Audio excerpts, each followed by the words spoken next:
Dans le viseur pour les bons, les bruts et les truands dans les sports au Togo. Dans le viseur ou le billet de la radio sportive qui couvre de laurier les bons acteurs et de satire les mauvais. Dans le viseur avec Franck Nouyama.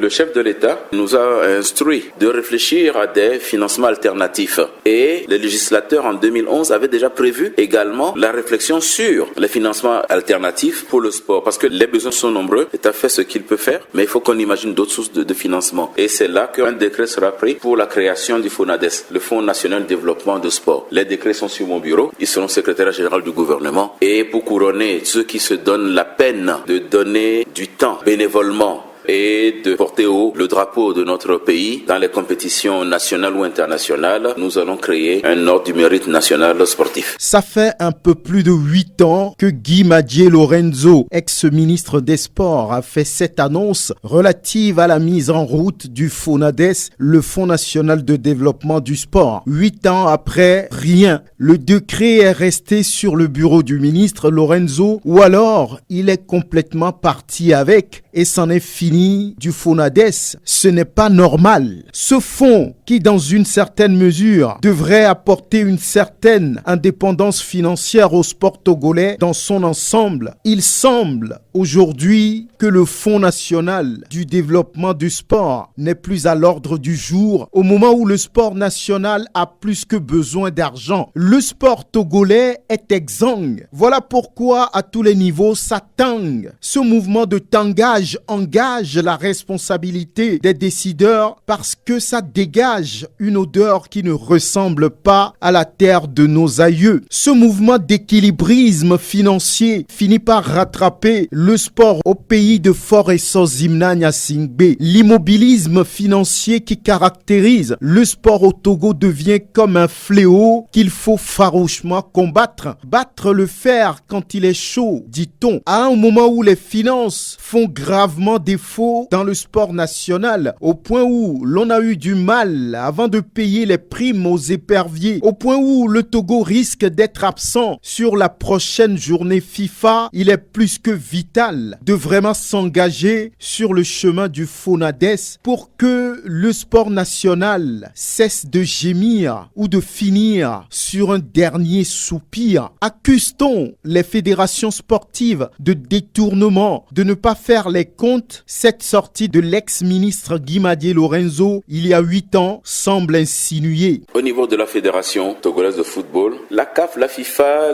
et d'autres organismes auxquels cette fédération est affiliée envoient beaucoup d'argent. Mais nous n'avons eu aucune reddition de compte, ni comment cela a été utilisé. Vous avez vu le torchon qu'on a pu voir sur Internet, où on disait, mais si vous voulez avoir des informations, allez à la FIFA. Nous avons demandé à la FIFA et la FIFA va nous les envoyer. On a suivi le conseil qui nous a été donné et la FIFA se fera un plaisir que de nous envoyer les éléments de réponse. Donc, toutes les fédérations qui sont affiliées au niveau international, dès lors qu'elles font des activités, il y a certaines activités qui donnent droit à des ressources additionnelles venant de la fédération pour la promotion de la discipline en question. Donc, le président de fédération ne doit plus faire semblant comme quoi, s'il n'y a pas l'argent de l'État, rien n'est possible. La fermeture des robinets de l'État est-elle liée à cette façon de voir les choses? Le viseur est tenté de dire oui, mais au-delà, il est plus qu'important de mettre le FONADES, le Fonds national de développement du sport, en route pour diminuer la souffrance du sport national qui manque d'ambition faute d'argent, qui est toujours en recul parce que envahi par la canicule de la pauvreté, parce qu'on manque de calcul. Et encore une fois, le viseur est convaincu que le président de la République est le seul à pouvoir apporter des particules, notamment le FONADES, pour changer un environnement plein de gens sans scrupules. À très bientôt.